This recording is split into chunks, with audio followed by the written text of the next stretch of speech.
नमस्कार, मी आहे तुमच्यासोबत नरसिंग धुरे.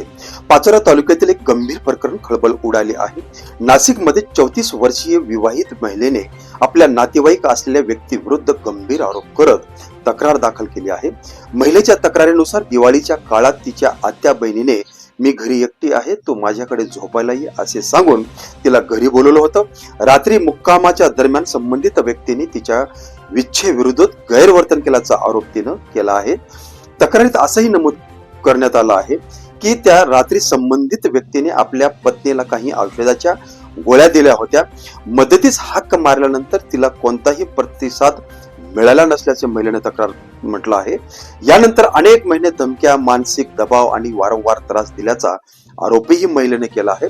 अखेर तिने धाडस करून संपूर्ण प्रकार पतीला सांगितला आणि पोलिसात तक्रार दाखल केली. या प्रकरणात भारतीय न्याय संहिते 2023 अंतर्गत कलम 64(1), 64(2)(m) आणि 351(2) अन्वये गुन्हा दाखल करण्यात आला आहे. घटना पाचोरा तालुक्यात घडल्याने हा गुन्हा पंचवटी पोलीस ठाण्याकडून पाचोरा पोलीस ठाण्याकडे वर्ग करण्यात आला असून पुढील तपास पाचोरा पोलीस करत आहे. ही सर्व माहिती तक्रारीत महिलेच्या तक्रारीवर आधारित असून प्रकरणाचा तपास सुरू आहे. धन्यवाद.